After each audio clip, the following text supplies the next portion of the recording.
Thank you so much for listening to Urbanistica Podcast. I am Mustafa, Sherif, an urban planner, and you're more than welcome to join my big journey of exploring the making of smarter and more livable cities. Please don't forget to follow Urbanistica on the different social media platforms, and also let's connect on LinkedIn. Big thanks to Urbanistica podcast partner AFRY.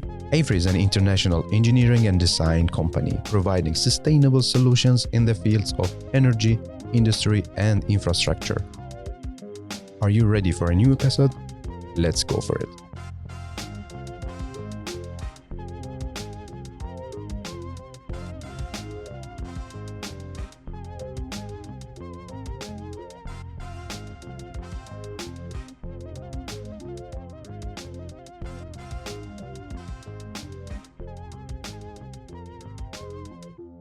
So hello and thank you so much for listening to Urbanistica Podcast. Today we have a new episode and we have a great storyteller.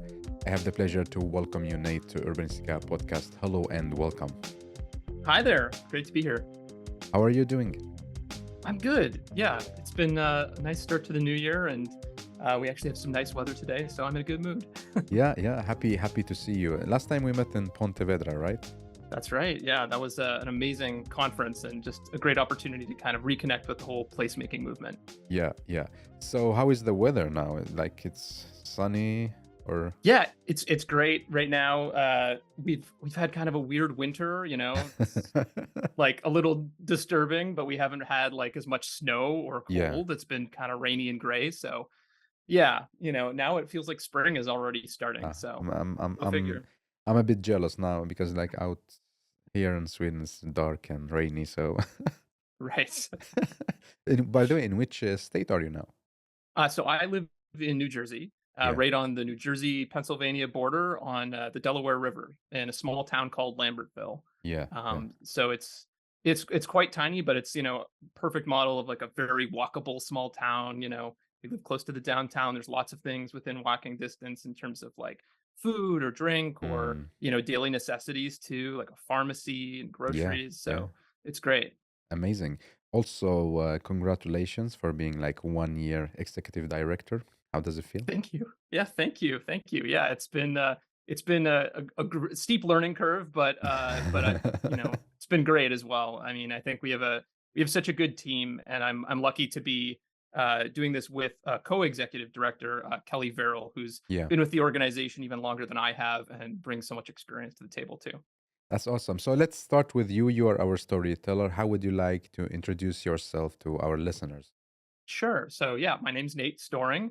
I'm the co-executive director of Project for Public Spaces, and I've really spent most of my career trying to make all these complex urban issues more accessible to the public.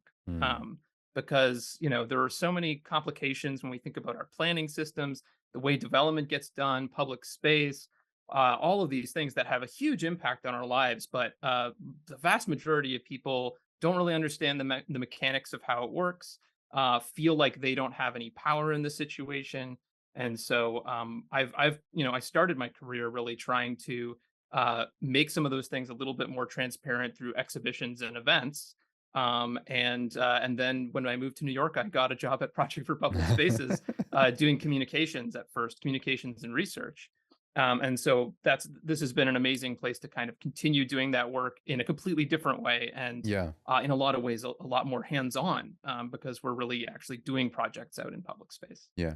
So how many years have you been now in PPS? I've been there for about 7 years, I think, a little over 7 years. Wow. So it's been a moment. But what made you come into this like public spaces, urban planning and design, community engagement? Yeah, I mean, so my hometown has this really strange story, or at least I thought it was strange when I was young. We have this mall downtown, right? Which is not uncommon in North America. I'm originally from Canada, and so we had this mall, and I kind of got fascinated with it, as lots of teenagers do, because it was kind of a dead mall, right? It wasn't, it didn't have its anchor store anymore. A lot of the businesses weren't doing well, and there's a lot of weird stuff there. So, sometimes I would go there and hang out. And over time, I started to learn a little bit more about the story there. And apparently, in I think the 60s, late 60s maybe, um, they actually tore down the city hall and the 100-year-old like farmers market to build the Wow. shopping center. Wow. And then the thing I found out even more was that a lot of cities in Ontario have this similar story where like a Mm. big chunk of the downtown was torn down, and a mall was built. And it turns out it was actually like an urban renewal program that was run by the province. So cities got money to actually make these transformations happen. Yeah. But the extra weird part in my hometown is that it was a huge controversy, and they actually held a referendum, and the majority of people who voted for it. So they Okay. so they actually agreed that this should Yeah. happen. Yeah. So that's part of what got me so fascinated with, democracy in the city, I guess, Mm. because, Mm. there was some kind of democratic process, but it didn't end up being a good decision. We don't know. I can't remember, but I don't think like, the majority of people actually even voted. Voted. Yeah. So, Yeah.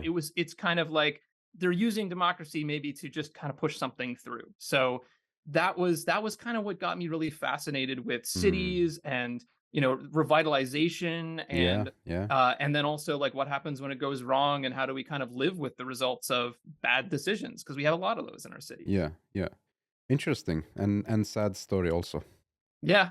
Yeah, but the thing that's also amazing about it is like that mall Yeah. has continued to evolve over Mm. time.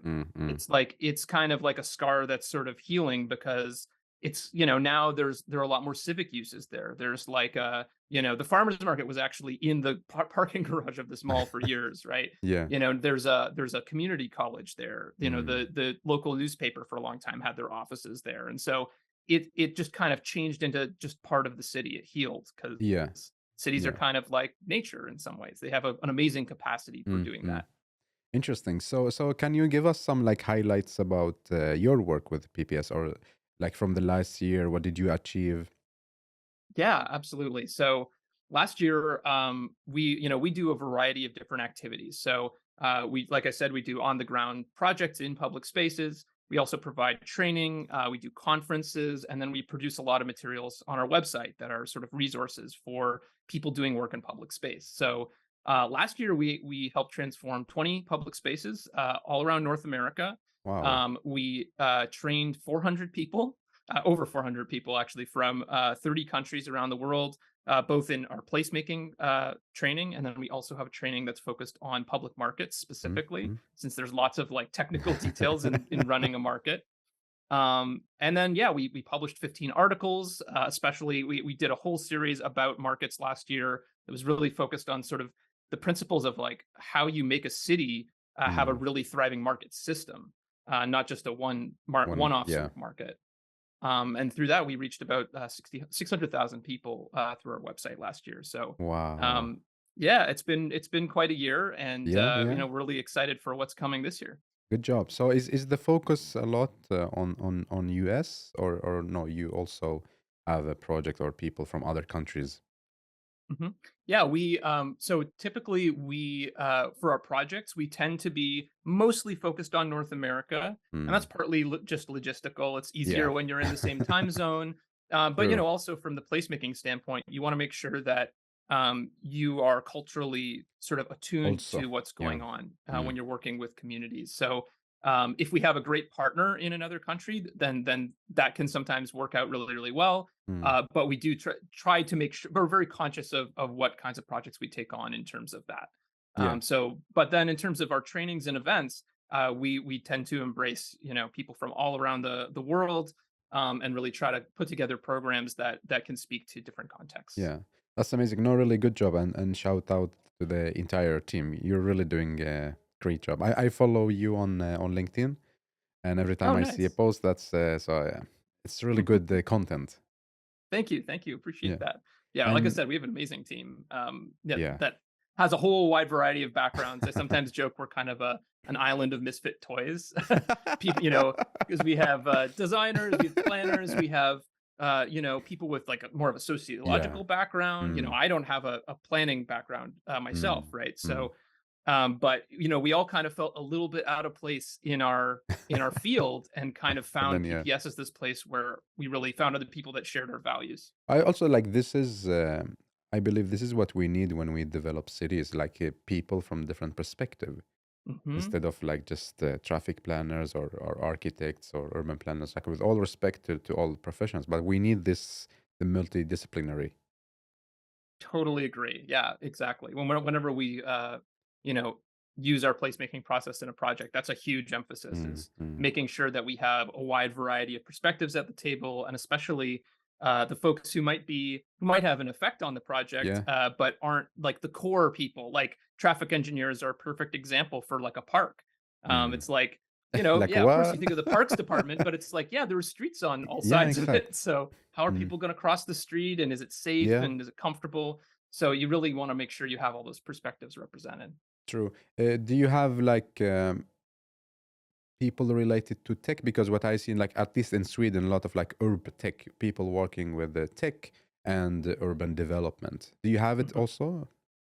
We don't actually have anyone on staff that's really focused on tech, but Mm. we've actually been working with Niantic, which is the company that produces they produce the technology behind Pokemon Mm. Go and lots of other really cool games. And so Yeah. we've been working with them on a project in Atlanta, which we're really excited about. That's revitalizing a transit plaza, but we're actually hoping to kind of learn from them about some of the sort of capabilities they have around Yeah. augmented reality and all of Mm. that. So Mm. that's been an exciting That's project. interesting. Yeah. And when we met in Pontevedra, we talked about your new book.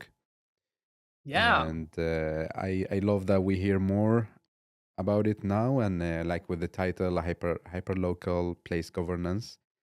Mhm. And first, tell me like the background of starting writing the book, like the idea and why. Yeah, absolutely. So this book really came out of a collaboration that Project for Public Spaces has had with the Brookings Institution for the last 7 years. It was one of the Wow. reasons I was hired, Yeah. was to work with them on this collaboration. It really Mm. started focused on innovation districts, Yeah. and kind of understanding how does innovation happen at that hyper local level, at the scale of a neighborhood, Mm. and what are the kinds of characteristics of a district that help that happen. So it started there, and what one of the things that we realized was a key ingredient was an organization that really manages the district, and the details of how that organization works had a Mm. big impact on whether or not a district could be successful. And so that was sort of the nugget that got us really interested in this topic of what we call place governance. Yeah. And since then, it's sort of expanded beyond innovation districts to look at all sorts of different kinds of organizations in residential neighborhoods, in downtowns, other kinds of say commercial districts. And this book is really the culmination of that research. Yeah. Yeah. And when you say innovation, what do you mean by that? What kind of Mhm. innovation? Yeah, so I mean, a lot of the innovation we were looking at was um, situations where a company would be uh, taking research that may be produced at, say, a university, and then putting it into application. And so Mm. that could be all sorts of different fields, and have all sorts of different impacts. But we were really looking at how does those sorts of partnerships arise? How does knowledge get transferred? Sometimes also it could be research and development that's happening within a company or a startup. So again, like often these districts have a whole ecosystem of different actors, right? That Yeah. might be, a university, particular departments at a university, startups, bigger companies that have research and development labs. So that was sort of the focus, but it's really the point was sort of creating new goods and services, Exactly. and Mm. using that as a way to really drive the economy. Yeah, and when you start write a book, you need like the financial part. You need like how to say information. Mhm. How do you got all of this together and then start writing? Yeah, good question. So I mean, in this case, like I said, we had sort of a lot of experience working on this research together over the years, Mm. but then we also had a lot of questions. And so I think the first step was really figuring out some of the key questions that we wanted to answer, And then Yeah. we were really lucky that we're really sort of curating a book of different authors. So Okay. we didn't have to have all the answers, thankfully. And we were able to really tap into some smart individuals who have been, studying specific parts of this issue for years, to write different chapters about the book. Mm. But is it easy like to have different authors and then you how to say collect from them and then you need to make sure that the story aligns and so on? Yeah, I mean that it definitely takes a lot of planning in advance. So I think Mm. part of the way we did that was really making sure that the brief for each chapter was very clear. So what was the Okay. question we're trying to answer? Mm. What's the length? What kinds of materials are we looking for to be included? Mm. So that was very important. And then we had a lot of touch points with the authors throughout the process as well. Including this was all happening during the pandemic, so a lot of it was virtual, and emails back and forth. Yeah, But yeah, yeah, I think that was a lot of it was just setting it all up at the very beginning yeah, and thinking about the overall balance of which voices we had. yeah. But do you need to have like a lot of information about each chapter or no? Just like an overall image, and then the author will give you more details. Yeah, so I think we definitely had sort of somewhere in between where we knew what the key question was. Mm. We knew we had some hunches about what we thought the answers might be, and then part of the process was also finding researchers and practitioners that really align with that kind of approach to answering the question. Yeah. So that was sort of the in between part, I guess. Was they brought a lot of course, to the table in terms of their research and experience, Mm. but also we were looking for folks that could kind of align with the questions Yeah. and approaches that we were thinking of. Very interesting. And before we gonna talk about like the content, the governance, can you define for me and for listeners like a place and a field? Yes, yeah, place in a field. So in terms of a place, we're really in the book, we're really talking about an area that's smaller than a city, Mm. that has sort of a meaningful collection of assets. That's super vague, but basically, like, we could be like a neighborhood or a district, could be a little smaller than that too. Mm. But I think the key thing is that people kind of have to see it as something coherent. So, Okay. people understand a Mm. neighborhood as a particular area, right? Sometimes it might be smaller than that. Maybe it's like Mm. could be like an office park or something like that as well. But there is with place, there's meaning is always a really important part of the equation. So that's sort of the way we're defining it in the book. And it's important to define that because of course, the key term that we're talking about is place governance. Yeah. And so what we're really looking at is how do decisions get made about places, about these Mm. at the smaller scale than the city, because Yeah. there's no municipal government at that scale exactly. And depending on the country you live in, especially, the systems may be wildly different. But in the US, a lot of those decisions are made by nonprofits, that have their own governance systems, Mm. quasi-governmental organizations that, like, most people don't even understand how they work or what the governance Yeah. is. So that's one of the reasons we wanted to write about the book, or write this book, was to really dig into uh, all this sort of opaque stuff that happens at that level. Mm. Mm. Um, and then a field. So when we're talking about a field in this book, we're mostly talking about an area of study. So you know, um, like, for example, science is a field, right? Yeah. Or Yeah. particularly like biology is a field. Mm.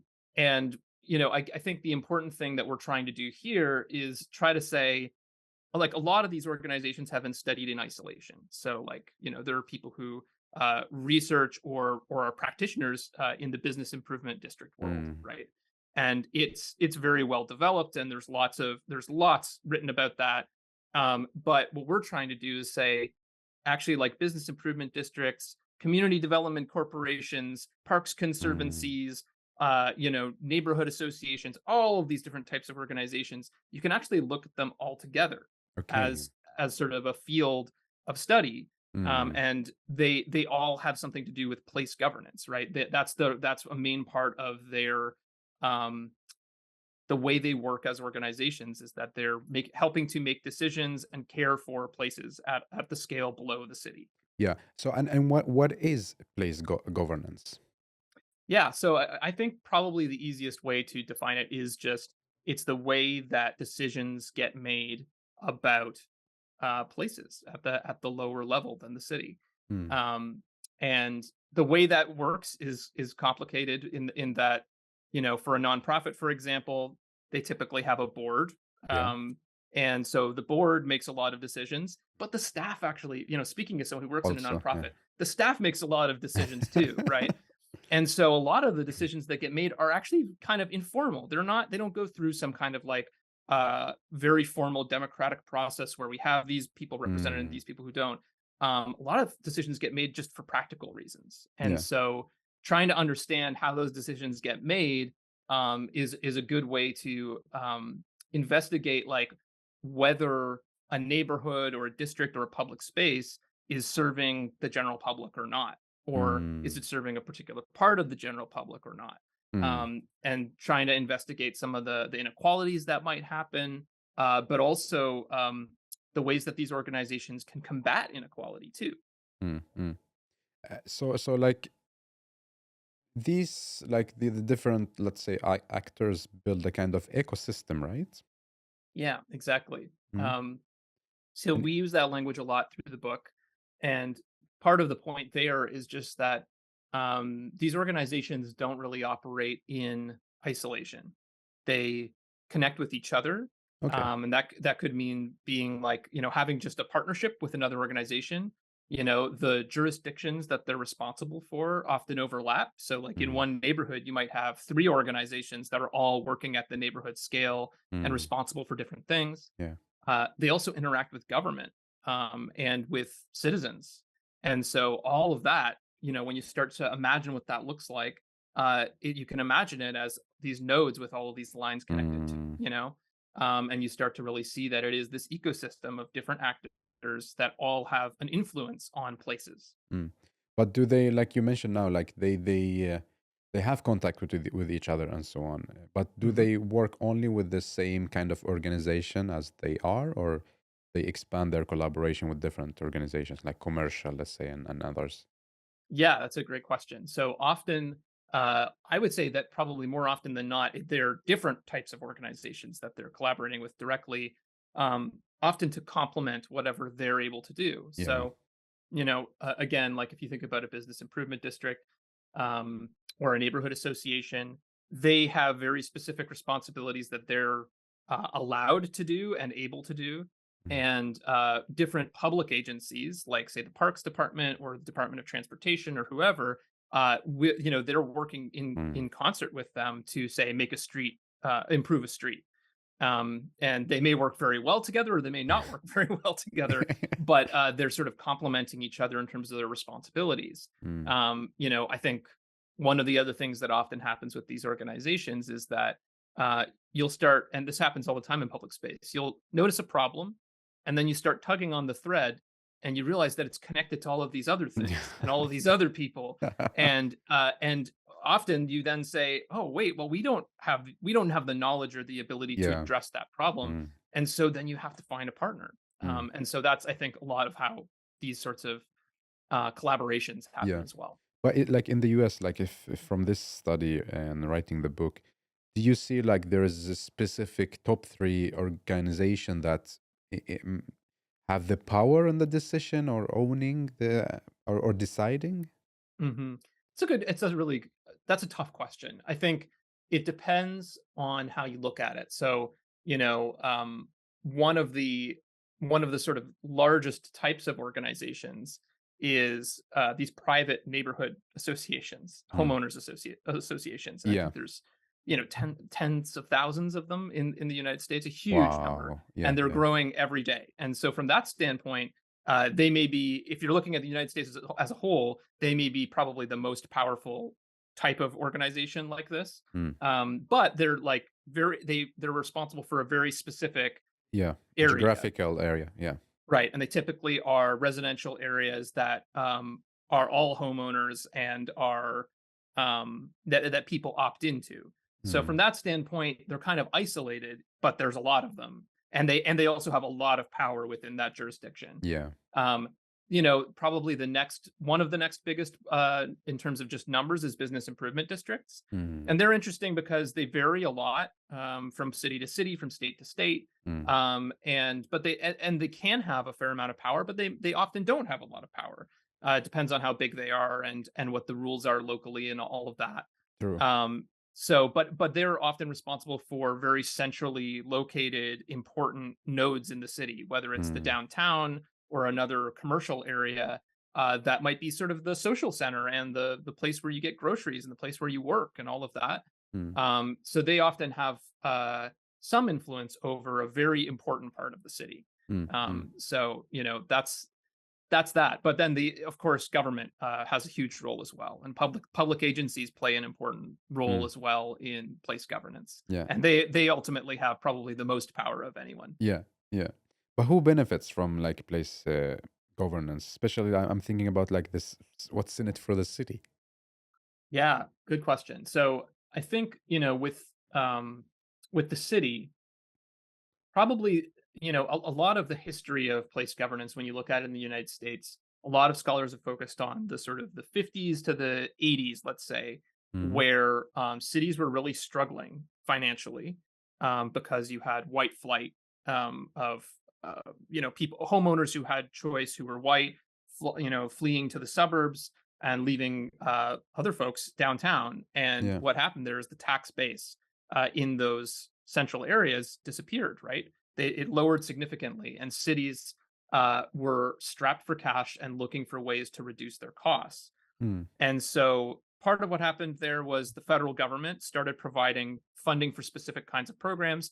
And so you get things like community development corporations coming out of that. Um, Meanwhile, you also have new legislation allowing for business improvement districts mm, that arise around this time as well. And so the initial sort of reason why cities were attracted to these, I think, was partly just that they didn't have the capacity. And mm, so this was from their perspective, this was a more efficient way to provide some of these services than what they could do at the time. yeah. Um, but I think what I would say is that over time, I think one of the biggest benefits that I see is that you now have a team of people that is specifically responsible for just that place, right? Um, Typically, like municipal departments, they're responsible for the whole city. They have to be, Yeah. and Yeah. so a parks department may be responsible for hundreds of parks in the city, Mm, and they really are trying to provide fairly even service across the whole city. And they think of it in that way of providing. So they say are thinking, well, okay, so we have X number of pools to sort of distribute across the parks. yeah. So it's going to go here, here, and here. So it's sort of a collection of services and amenities that they're sort of spreading out like peanut butter. And I think that that's great to provide a baseline because it ensures that if it's being done properly, it ensures that there's some equity across the city. That's really important. But what these smaller organizations are able to do is really hone in on one park and Mm, say, yeah. like, and actually like observe what's going on, Mm, engage the surrounding community, and provide a level of care that's almost like a parent rather than like designing a product. Or so I think that that's really the huge benefit. And the major inequality is that many places don't have those organizations. mm, So often they are concentrated in downtowns, in wealthier neighborhoods.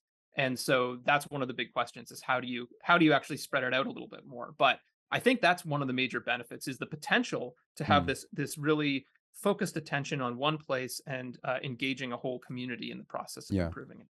So like creating more quality Exactly. in a And specific place. specificity. Yeah. Yeah. But is there like a when you study the different organizations and so on, is there like a missing kind of organization that we need, or no? Like within this ecosystem, we have everything we need. Yeah, that's another good one. So I feel like there's a wide variety of organizations as it is. Yeah. And I think that we have a lot of tools at our disposal Mm, to do this. I think that the challenge is sort of recombining them in a variety of mm, ways to make sure that the organizations that do exist are doing the best job they possibly can, and then also trying to figure out how do you fund this in places that don't currently Mm. have them. So, you know, I'm relying a lot on business improvement districts, but for example, the way that they fund themselves, one of the ways is that they're able to levy property taxes, Yeah. typically on commercial property owners in the area that they serve, and that's allowed through the government. Mm. And so, in places that have very like limited commercial value, Mm. that might not really be that might not be enough to actually run an organization. So Mm. then, should the government be providing funding for an organization like that? Are there other kinds of financial mechanisms that could be used to provide that?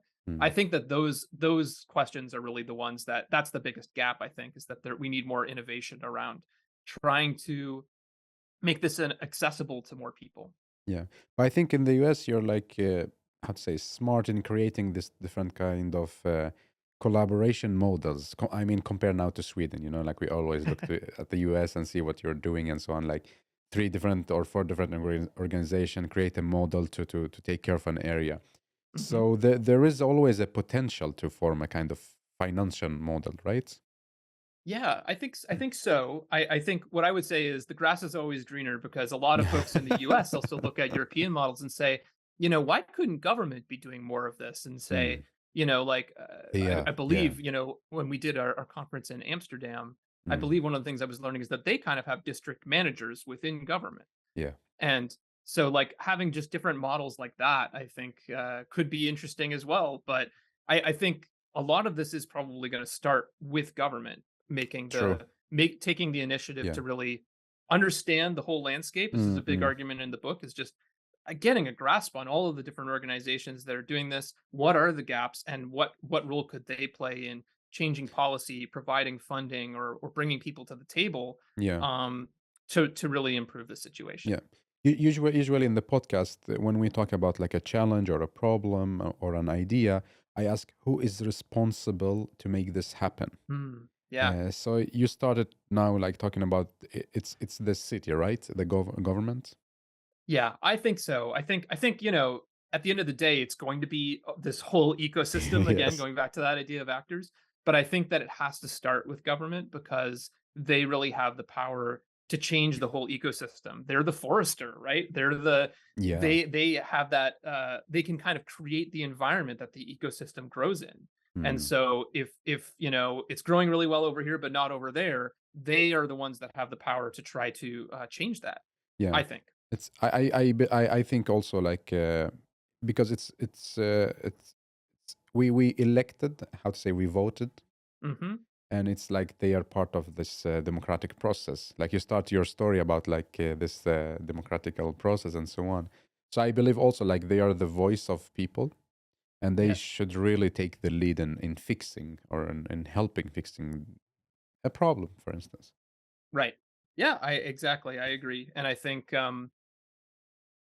that, there are also a lot of public agencies that have a direct role, again, Mm. in working with this ecosystem, and none of it's very coordinated right now.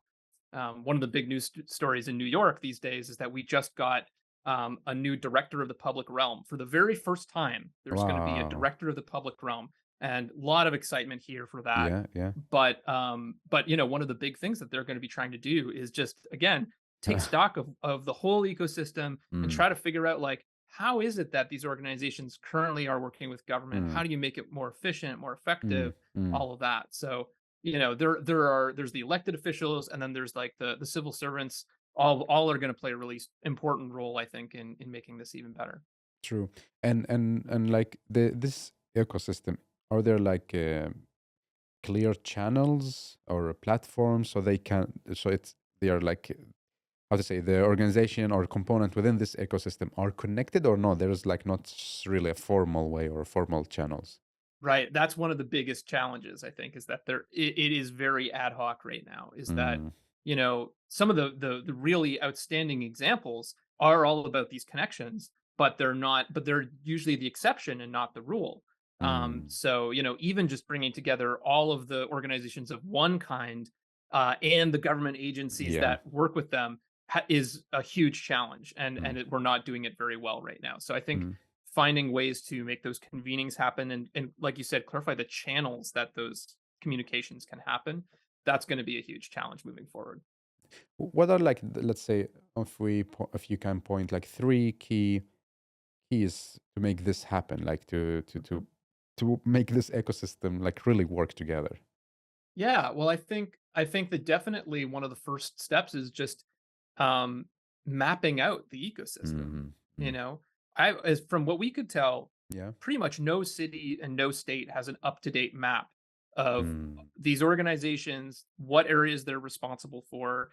There for a brief moment, I'm not sure if it's still going actually, but there was a program, I think by the US Department of Agriculture, believe it or Okay. not, to map these kinds of stewardship organizations Ah. within cities. But Yeah. they only did a handful of cities, and it's the closest thing I've seen to what I'm thinking of. Mm. But once you know that, you know who needs to be invited to the table, Mm. you know who's responsible for what areas, you know which areas don't have a lot of organizations, you know the different types of organizations. Like, I think just understanding that better is a really important baseline. Mm. Um, I do think having someone who is responsible for this, like a director of the public realm, I think that that's a really great step in the Yeah. right direction as well.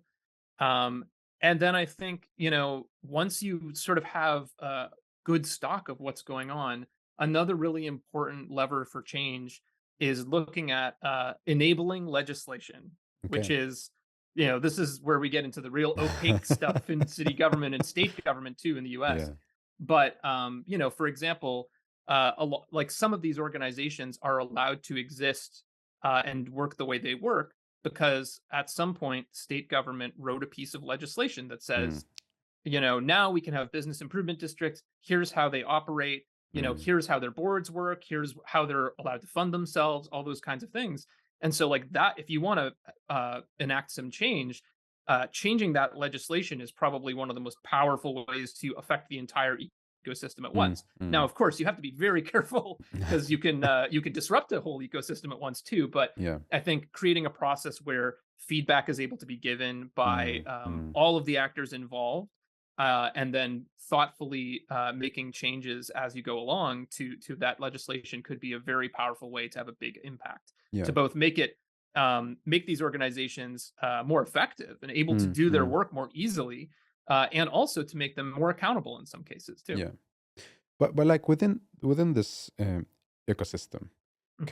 can I, as a, let's say, individual, not I don't belong to any organization, can I Hmm. have a power? Can I have a word on a place, or no? I'm not like really have this kind of power. Right. Again, yeah, totally. That's the heart of it in a lot of ways. I think Um, the answer is that typically there's nothing in the way these organizations are structured or the way the rules work that says that that must be the case. Mm. And so it varies a lot from organization to organization. Some organizations, like the ones that we work with in our projects, typically are really passionate about involving a lot of people in the process from around the community, from with Mm. different perspectives, different skill sets too, different things to bring to the table. But then some aren't, and there aren't a ton of rules that say you must Mm. do this, and that's partly because I think it's hard to write those kinds of rules. But yeah, so you don't often have that much power in some areas. In order to be renewed, these organizations have to go through a public review. Mm. So that's sort of a moment for democratic involvement. Yeah. But even then, it's like, as we know, like a lot of these public meetings, it's like not a lot of people show up to them. It's Exactly. the usual suspects. They have their usual axis to grind. And so how do you bring in more people into that conversation and make it more accessible, more Mm. understandable, more interesting? Yeah. Yeah. Exactly. That's one of the huge challenges. But again, in the best instances, these organizations do this better, I would argue, than government does sometimes in terms Mm. of, not just doing a public meeting, not just doing a vote once, but engaging their Yeah. community in an ongoing basis, Mm. right? That's really where I think trust can be built, Mm. is Mm. though that kind of ongoing relationship building with the community and not just a one-off. Yeah. Do you think like tech and digitalization can help to bring the voice of people? The digitization. Yeah. Yeah. Like, mm, I mean, I think it can. I think that you always need a real mix of tools. And mm, so I think that digitization is one way that you can broaden the audience, but it's also a specific audience. yeah. And so you need to combine that with, sure, a public meeting that's maybe a Mm, specific time and place. Also, there are so many other analog ways like intercept surveys, just showing up in a place and mm, asking people a few specific questions. Or I one of my favorite examples recently from the pandemic was in Oakland, California. They did this really amazing, robust open streets program, and in order to get feedback on it, at one point they decided to do phone banking like you would for a politician.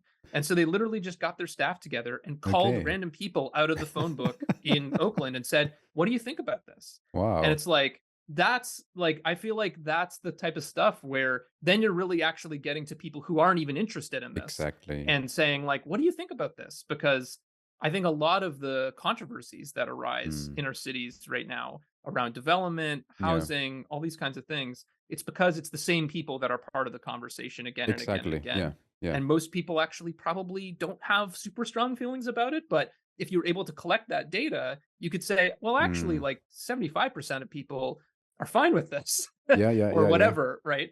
Exactly. And it's really like 25% that feels strongly one way or the other, or Yeah. whatever the numbers would be. But I think thinking broadly about the different tools at your disposal is important. Mm.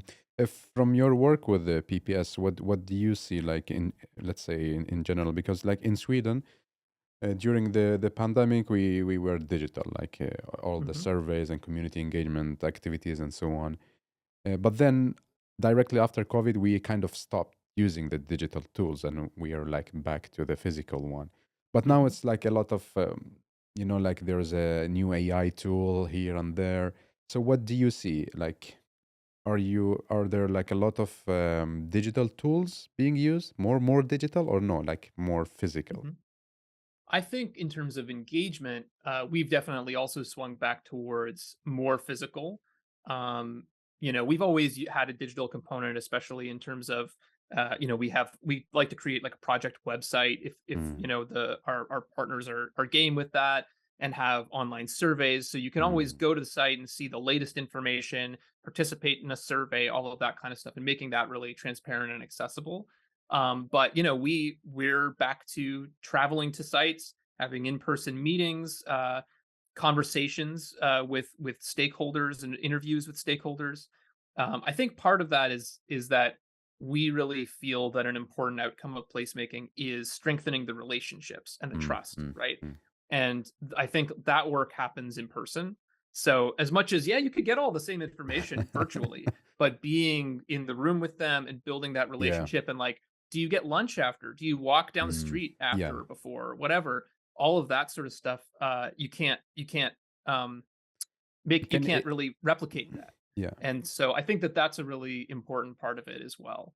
Mm, But I think, in terms of working with our partners, especially when we're not close by, a lot more of that is happening for sure. in virtual meetings. And so Yeah. I think that that's been one of the big shifts we've seen. But do you see, let's say, like in 50 years from now, do you see that we are more in the digital world or no, still on the face to face? I think we're still face Still, to face. I okay. think what I would say is that, um, this is just a personal opinion, but I Yeah, yeah. think that the whole idea of the metaverse, I don't think that people really want that. We tried it before. There have been, like Second Life was a thing when I was in university. I remember doing classes in Second Life, Oh, believe it or really? not. Wow. Yeah. But it's like that was really, really interesting to a very small subset of people. And so it's great that it exists. And we have like online games too that now really have all these awesome social components. I think that's great in Mm, some ways. But I think that ultimately there's still going to be no replacement for real life. And I think that if anything, I could see augmented reality being something that is more common, where, yeah. yeah, we're all here together in person, but then there's also digital components that we're experiencing in real time with us in the space. But I think people are still going to want to be together in space. Yeah. A lot of the digital sort of changes that we've seen, I think, have come with really steep mental health costs. And so even though some of these things have happened, it's like, there's more worry, I think, about like teenagers that are coming up right now with a lot of digital influence and trying to figure out like what's the right balance and how do you stay connected. And it goes back to that whole thing about like building trust and relationships Exactly. in person. I think that you can't totally do that and feel satisfied when it's only digital. Interesting reflection.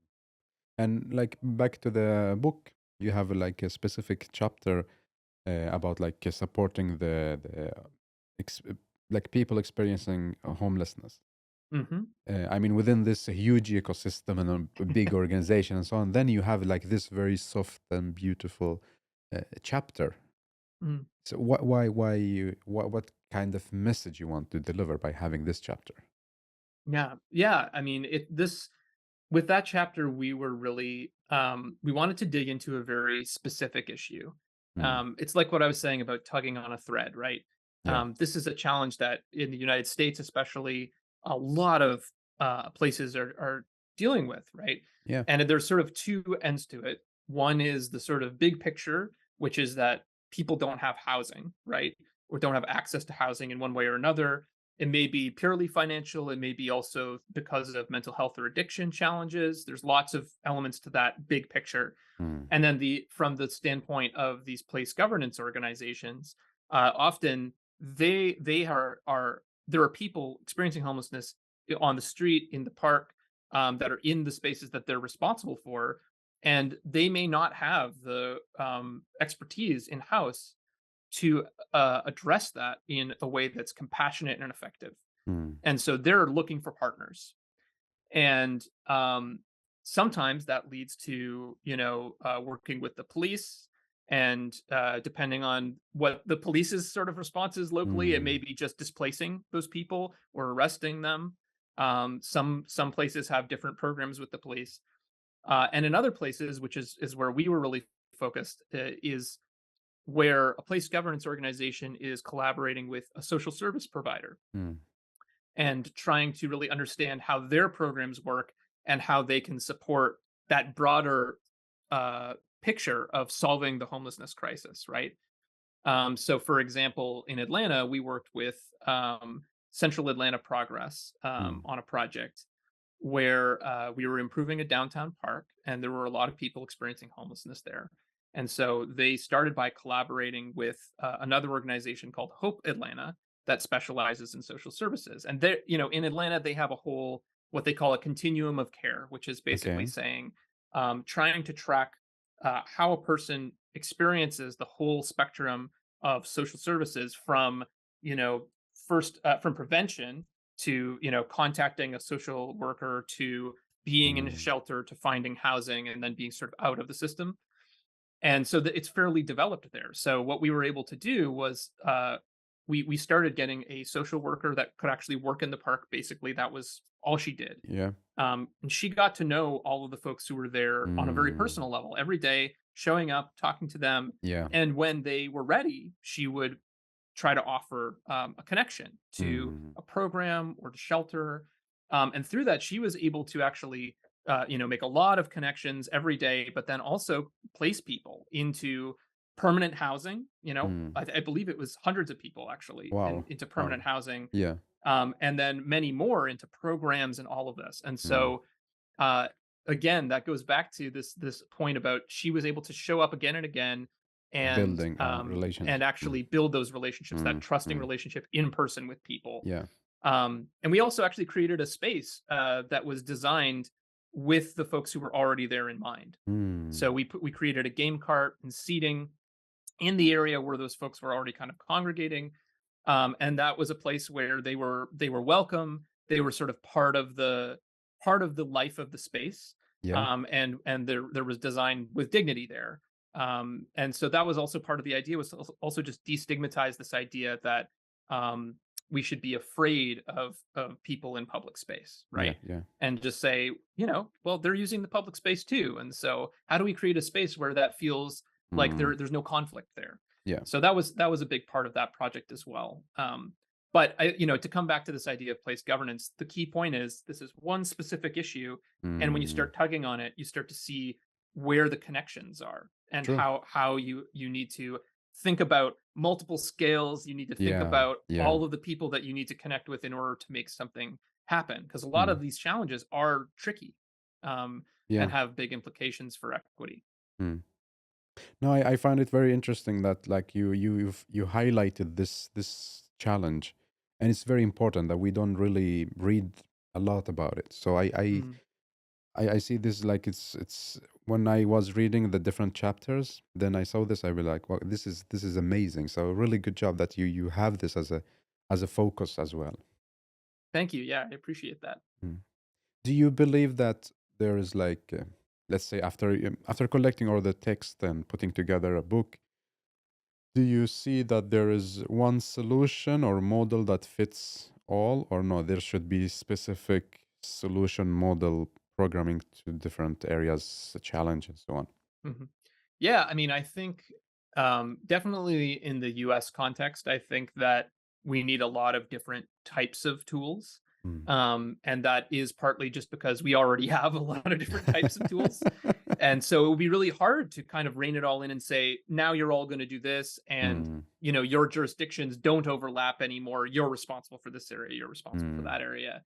There is just a kind of messy overlapping. And I yeah, think that we need to embrace the sort of benefits of that, while mitigating the worst parts of it, yeah. right? Because again, at its best, it's like that means that there is someone else working in your area who has expertise you don't. So let's try to make those connections happen Mm, and try to fill the gaps where there's nothing, right? yeah, yeah.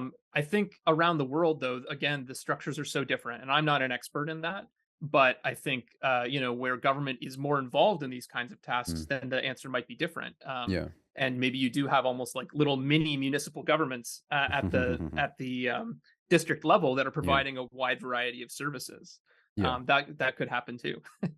Exactly. So who are you targeting with the book? Who is your target audience? Yes. So we're trying to reach sort of a crossover audience with this. It's written in such a way that it is ideally accessible to practitioners. It's Okay, cool. not like super academic in the way it's written for the most part. Lots of case studies, Mm, but we're also looking at policymakers too, because again, you have to have both if you're trying yeah. to access this whole ecosystem, and students as well of political science or all of that Mm, that might be looking to go into one of these fields. yeah.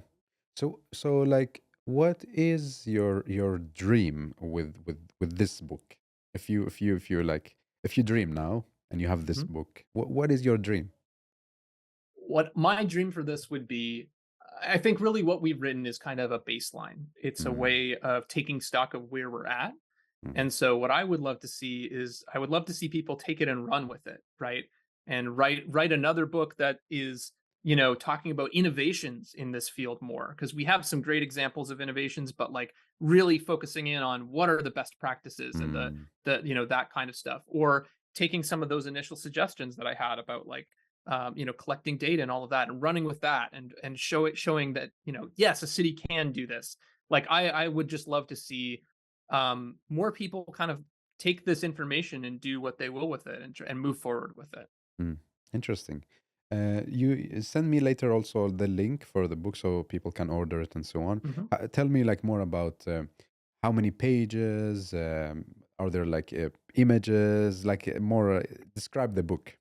That's Yeah, absolutely. I have it with me right now. okay, cool, So, cool. That's good. um, yeah, so it is 257 pages, Okay. not including the appendix.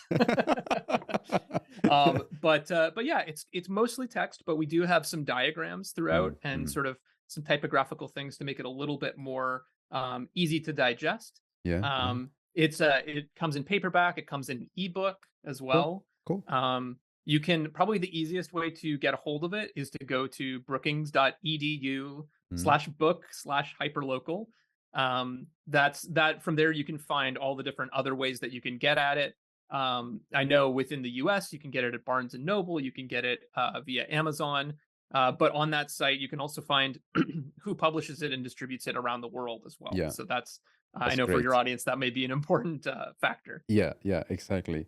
So, what was the best moment of making this book for you? Right. Yeah. So, I mean, like I said, because this happened during the pandemic, so much of it was virtual.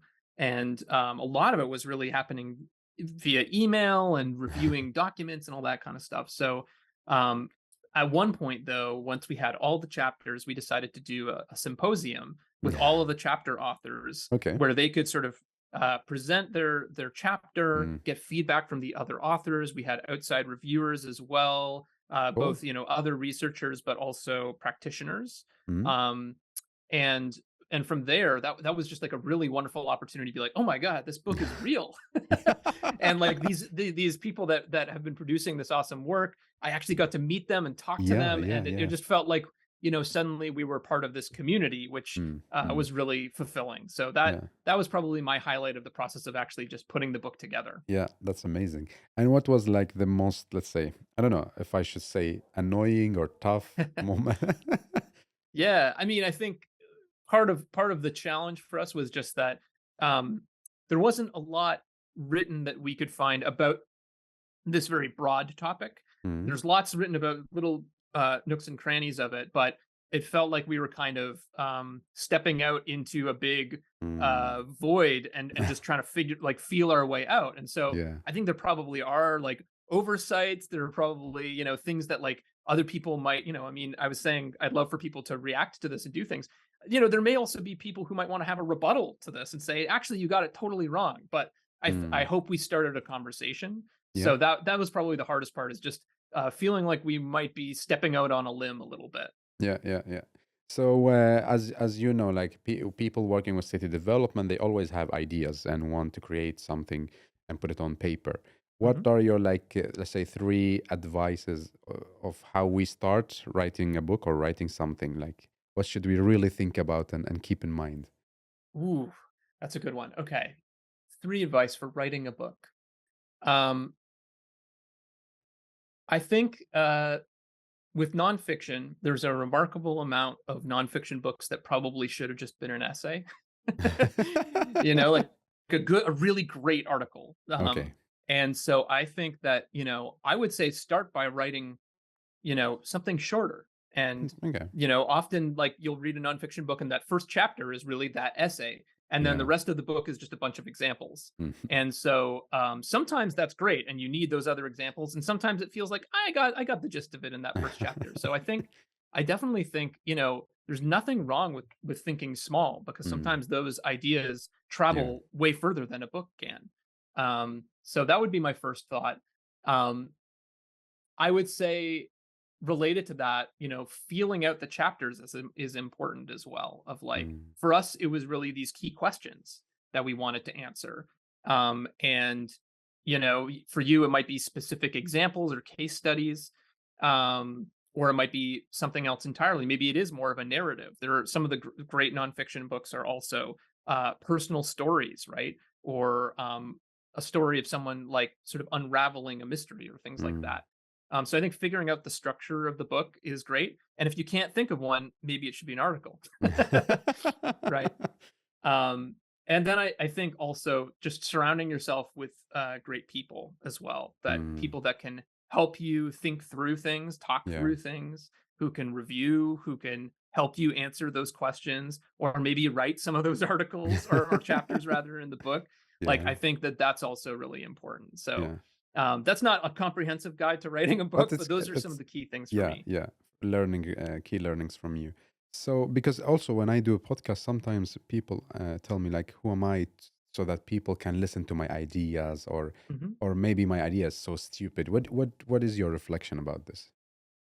I think, I mean, again, because I believe in democratic engagement, I Yeah. think that um it's always worth putting your idea out there and putting your Mm. idea in conversation with other people, Okay. right? But I think that that's where you can kind of test it out, and usually Mm. there's a nugget of something there that's interesting. You may be surprised to hear that like lots of other people have had that experience or felt that Also, way or yeah. recognize that as a Mm. challenge.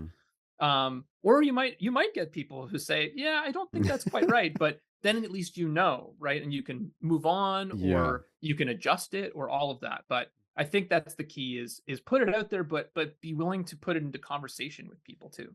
Yeah, I think so also. Put it out there, test it, and be how to say, be ready to get like good feedback or negative feedback, Mhm. and all of this. But like put it, we need so different voices to inspire each other. Right, exactly. Because sometimes, again, we do need to go out on a limb and take a chance that, like, maybe you got it wrong that first time, but now we can talk about it, right? Exactly. Interesting. So no, I'm very happy that we talked about the book, and you inspire me so much. And in this podcast, we talk about like cities for people, about the projects, the books, and so on. At the same time, we talk about people behind cities for people. So we talk more Mhm. about, now I'm going to talk about you. All right. So yeah. So my first question is, what do you love people to say about you, to tell about you when they read your name 100 years from now, like in the far, far future? Whew. All right. Yeah, I mean, I do hope that people remember me as someone that, was always making the case for why cities should be more democratic, Mm, because it's kind of an easy thing to say in some ways, but I think especially right now, there's so much pushback on NIMBYism, right? Which I understand, and right now it feels so baked into the way we do community engagement and all of this. But my argument for that is that the problem is that there's not enough democracy. It's mm, not that there's too much democracy. I think there's a kind of a bit of a pushback to say, well, maybe the experts should really just take care of this, and we should stop having these community meetings where people are pushing back on it. mm. And my feeling is like, well, maybe we should hop on the phone and talk to random people out of the phone book, or whatever. But we need to engage more people in the process who uh, don't really know that much about this Yeah, stuff and don't already have an axe to grind. So I hope that I'm able to push that forward in my life and that people will remember me for that. yeah, yeah. And about like your career, name one thing that you did and you're super proud of, and then one thing you did and you regret. Not Okay. necessarily career, but like even maybe during your studies and so on. hmm Yeah, so I feel like one of my sort of highlights in my career was we did a placemaking week conference in Chattanooga, Tennessee back in 2019. Yeah. And I was just part of the team for that, I should say. It was not all me by any means. We have a wonderful director of events who was sort of the lead person on that, but I helped put the program together, was a big advocate for doing it in Chattanooga and with the partners that we had there. And it was just such an amazing experience, much like we had in Pontevedra as well, of Mm, just bringing together all of the folks that do this work from around the world, feeling like we're all part of one thing, like we found our people, in this world, and just coming away so inspired, yeah. both by the actual place that we were in and what was going on there, the challenges they were facing, and the way they were sort of innovating to try to face those challenges, and then also all the other people who bring their amazing stuff as well. So that's probably one of the highlights of my career. Mm. I'm super excited because I'll put in a short plug here. We are actually seeking our next host city for a placemaking week in 2024. So if you Wow. think your city might be a good fit, Yeah, yeah. please check out the placemaking week website, which is, I just believe, placemakingweek.org. So yeah, that's probably one of my That's highlights. amazing. And then Yeah.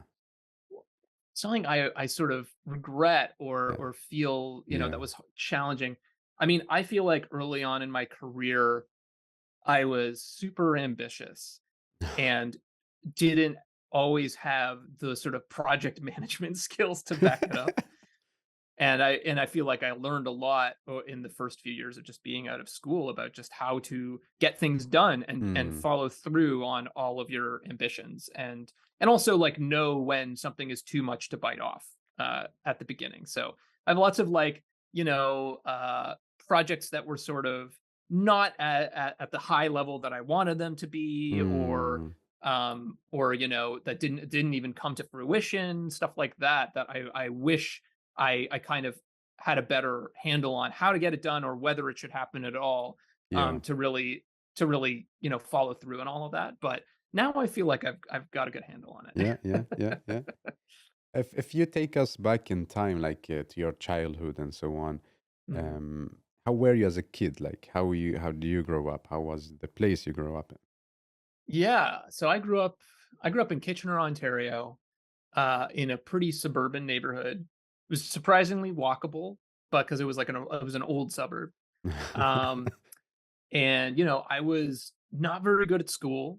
Had a very small group of friends that were like really, really Mm, close friends, but like wasn't popular in school, struggled a mm. lot. And then in high school, I got the opportunity to go to it was a public school, but it had an arts program.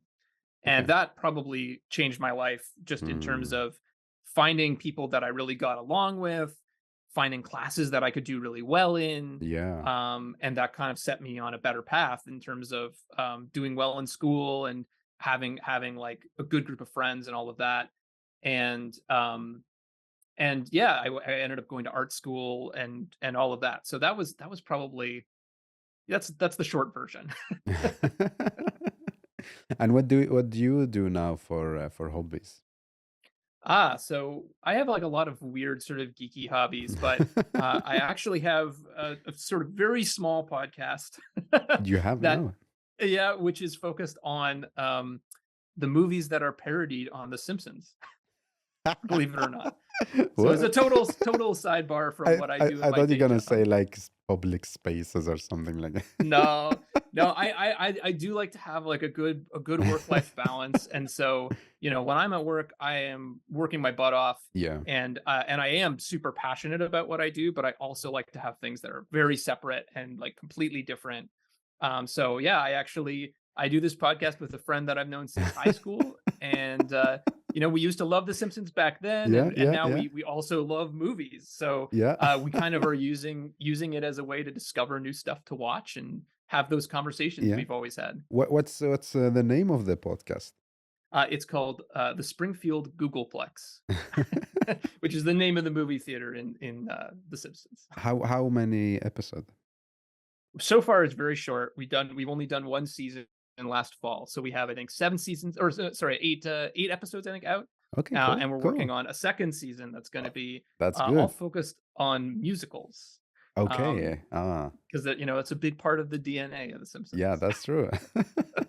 But so you really get like your energy charge when you do something else than what you do at work, like Mhm. completely change the topic, right? Yeah, for sure. I mean, I love to do. I've always had side hustles and things like that that are often very much about making something. Okay. Um, and so I used to do a lot of coding and making video games when I was like in Nice. high school and stuff Yeah. like that. Creating websites and doing photography and just all sorts of different things. So I really like to have that time to really, get deep into editing some audio, for example, or doing research on a new topic. That's the stuff. I love finding time to do that. Yeah, yeah. It's sometimes it's hard to find time when you're so passionate about your work, Hmm. but it's good that you make Definitely. time to do something else. Definitely. Mm. I had an advisor in grad school named Steve Lubar, great Yeah, guy. yeah, And one of the things that he really impressed upon us, because a lot of us were going into the nonprofit world, going yeah, into the arts world, and there's so much pressure, I think, to be all in on your work yeah. and really make it your full life, work lots of overtime. And he sort of said, you know, make sure to sort of own your time, right? And Mm. recognize when you are working overtime, make it clear to your employer when you're working overtime, Okay, and yeah, guard that, because if you don't, no one else is going to. that's true. And I've always taken that very seriously, because I do think I'm better at my work when I am taking my work life balance Mm, seriously. mm, mm. And so I try to do that in my own life, and I try to do that. I try to build a culture of that in at Project for Public Spaces as well, with my co-executive director, who I think feels similarly, that it's, when we're at work, but when we're at home, we Then need at to home, also yeah. recharge and do other things and Mm. be with our families and our friends and all of that, and experience the world. Yeah, That makes yeah, us more complete people. yeah. What other hobbies you have? Other hobbies. right now I'm working a lot with my alumni network from Brown, which is kind of fun. I do love movies, so I go to movies a lot with my wife. Mm, Love to bike. So I'm often out on the awesome bike paths that we have where I live. We have these paths that go all up and down the Delaware River to all the different yeah. like small towns in New Jersey and Pennsylvania. So that's been great since we moved here to take advantage of. So yeah, kind of just a wide Cool, variety of cool. stuff. Yeah, yeah. But like movies, do you have like a specific type of movies you like to Mhm. watch? Or no, like any kind of Yes. Yeah, I do love sort of sci-fi-ish movies, but one of my favorite directors is actually Sergio Leone, who's most famous probably for The Good, the Bad, and the Ugly. But he also did a lot of other really cool, weird movies. You know, he had a whole trilogy at the end of his life that was called like the Once Upon a Time trilogy. So he had Once Okay. Upon a Time in the West, Once Upon a Time in America, Ah, and then the other one was going to be called Once Upon a Time in the Revolution, but it got renamed Duck You Sucker. So anyway, they're really cool yeah, movies yeah, and yeah. have such a unique perspective, I guess. Mm. So what That what is the like next movie that you're gonna watch? Are you waiting uh, for some specific one? so the next one that I know I'm gonna watch is for the podcast, and it's a really weird deep cut. It's a movie called The Best Little Whorehouse in Texas. So it was like a really popular movie in the 1980s. It has Okay. Dolly Parton and Mm. Burt Reynolds, and it's about a brothel this is a true story, a brothel that operated in Texas illegally for like Yeah. 75 years and was finally shut down by a an intrepid reporter. So it's a musical. Yeah. Okay then. So how is your daily routine? What time do you wake up? What do you do? How you go to work? Like take Mhm. us through your day. Sure. So I usually wake up around 7. We have 2 cats, so they never let Mm. me sleep in. Gotta wake up and feed them. Typically in the morning I like to work out. We have just an exercise bike, so I usually hop on that Cool. for about half an hour. Mm. Have breakfast, and then usually I start my work day around 9 and I go to the coffee shop. Um, Okay. so we're fully remote office. So I So there like is to no office. we Yeah, exactly. We're fully remote. We What? do have we're now doing some more co-working. Okay. We're all kind of scattered around the New York area, so we can still kind of get together in person. Yeah. Um, so I like to go to the coffee shop in the morning to just kind of feel like I have a commute, right? And sort of Yeah. set it off and say, all right, now I'm at work. Now open. Um, Yeah. Work there for the morning, and I kind of have focus time in the morning. So I do that, and then I come home. Usually have my first meeting around 11, and then Mm. usually a lot of meetings throughout the day in my role. Yeah. But that's good too. I mean, Mm. it's Mm. nice to feel connected, even though you are working remotely. So yeah, and then in the evening, we almost always cook dinner. I guess that's another hobby of mine. I do love cooking and Amazing. learning new recipes and that kind of stuff. Um, and in the evening, just hang out. We sometimes watch TV or work on other hobbies and stuff like that. My Yeah. wife is a big sewer, so Nice. she's often working on a project and I'm working on some other Yeah. project. Yeah. Yeah, so that's pretty much my day. And what time do you sleep? Typically probably like 10:30 or so. Okay, that's good. Um, yeah. Try to get a good night's sleep. Yeah, yeah, it's I'm getting important. older. No, but it's very important. Like some people think I'm one of the people thinks that okay, I want to stay up all the day, do stuff, but like sleep is so important. It is, and during the week, I've become kind of a stickler about it. We only let our cats into the bedroom on the weekend because they sleep better when they're not there. Like all of that. But I'm also lucky to have a partner that really keeps me honest about all of this Yeah. because we kind of have our shared values that Mm, around like food and time and mm, work mm. life balance and sleep and It's all of really that. good. and we're very good at like whenever we're sort of slipping Yeah, off yeah. to just kind of be like, hey, we both agreed that we like this, and we should stick to it. That's So really good. yeah. That's really good. But I didn't know that you don't have office in a PPS. Like it's one of the world's most popular and successful and important organization. Then you don't have an office. Yeah, it's true. I mean, during the pandemic, we got rid of ours. How Like many many are you in the people, team? we are 11. So Okay, we're yeah, small but yeah, mighty. yeah. And yeah, we got rid of it during the pandemic. And because we weren't going in for like a full year, and it was Mm, frankly, it was expensive.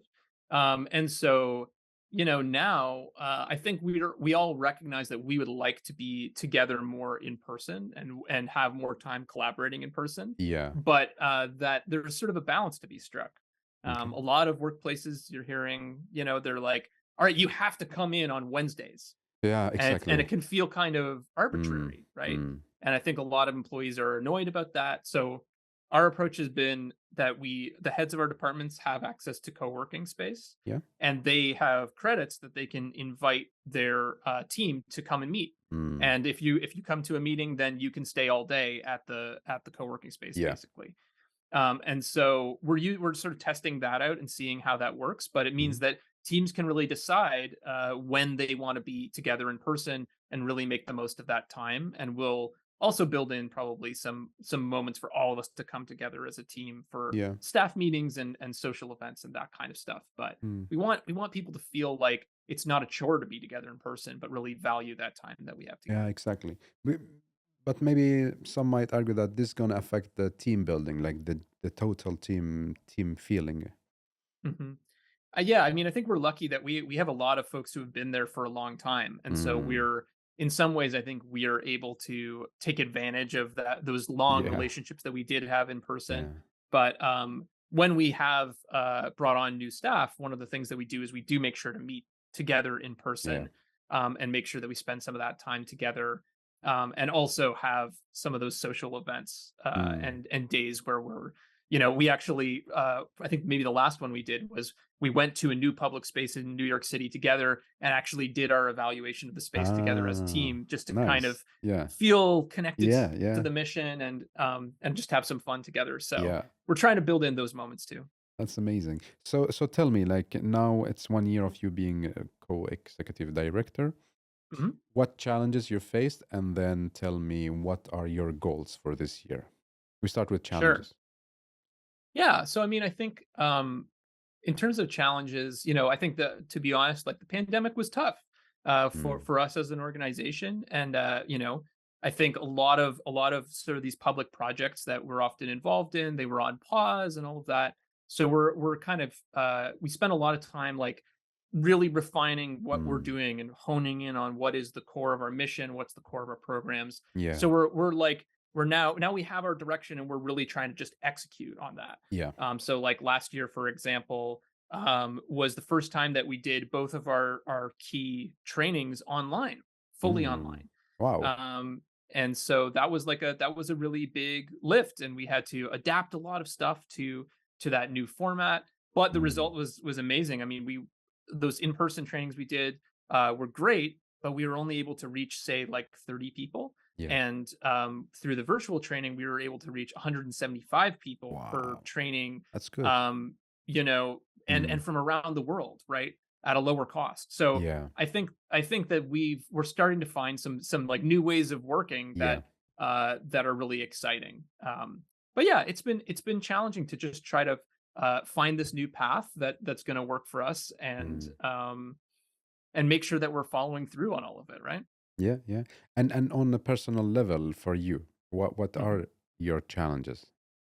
Yeah, I mean, I can be a very anxious person sometimes, so I definitely think uh, in this line of work there is a lot of uncertainty, right? That's just the reality of it. Is Mm. you don't know what requests for proposals are going to come up. You don't know, whether every partner you have is going to be able to renew, all those kinds of things, and so um, it can be very stressful. But I think that the thing that I've found is just trying to focus on the things that you do have control over Mm. is the best antidote for me of getting too anxious about it is Yeah. saying like, okay, that's all out there, but this is what I can control and this is what I can't. And Mm. so I'm just going to not focus on the stuff Yeah. that I can't control and start working on the stuff that Mm. I Mm. can control.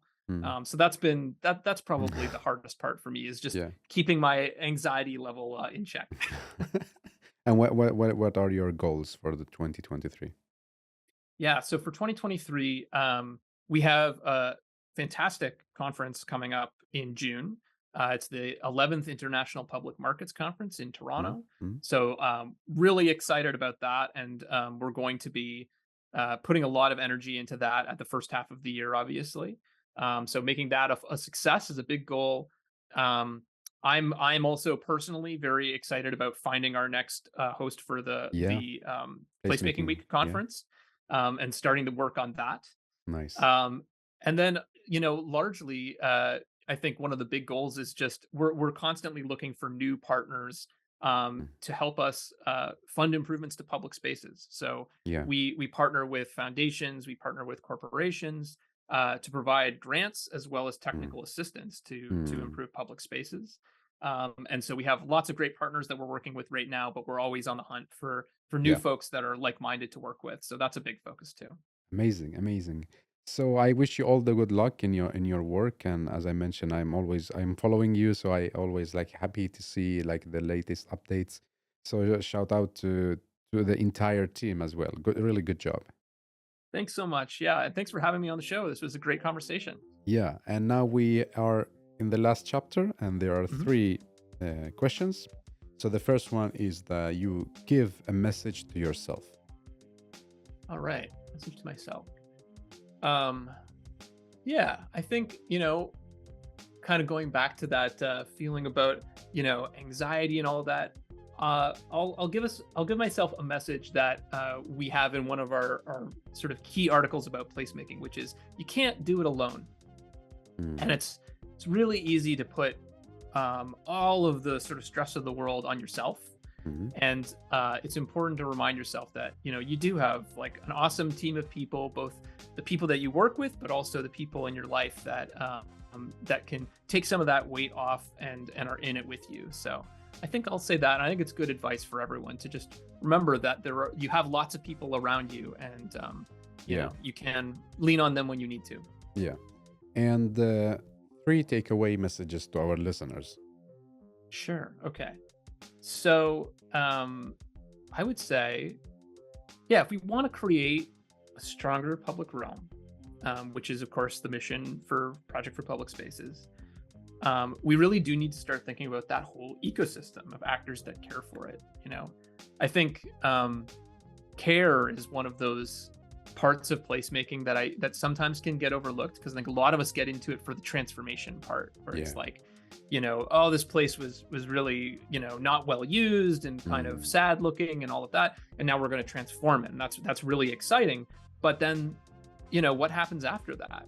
And who did you engage, and do they have the capacity to maintain it and to keep evolving it over time? I think that's one of the big questions. And so that's one message to take away. Another one that I would say from the book is that, and I got into this a little bit, I think, but just that there's really no separation between the ethical stuff and the practical stuff, right? So in other words, again, if governance is really all about decision making, we make all sorts of decisions all the time, and we may often make them because they're expedient, right? Because it's convenient, or it's easy, or because we feel a lot of pressure to do it and it feels like a very practical decision. But all of those practical decisions also have ethical implications that we need to think about as well. So trying not to divide that is really tough. But I do think it's really important, if you're in an organization that cares for a public space, to really think about the ethical component of all of those little things that you decide, every policy, every how you structure your budget, like all of those sort of boring little details have a big impact on how people use in a public space, who feels welcome, all of that kind of stuff. True.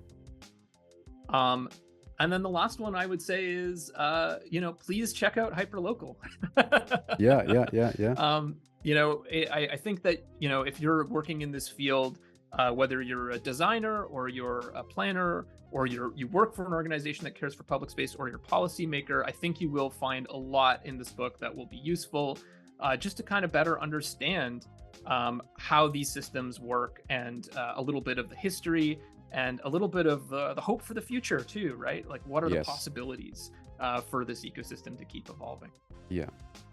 Amazing. And the last question in this episode is going to be you asking it to us, to listeners. So what is your question? Okay. I think my question would be simply, who will care for this public space after you're gone? Interesting. Good question.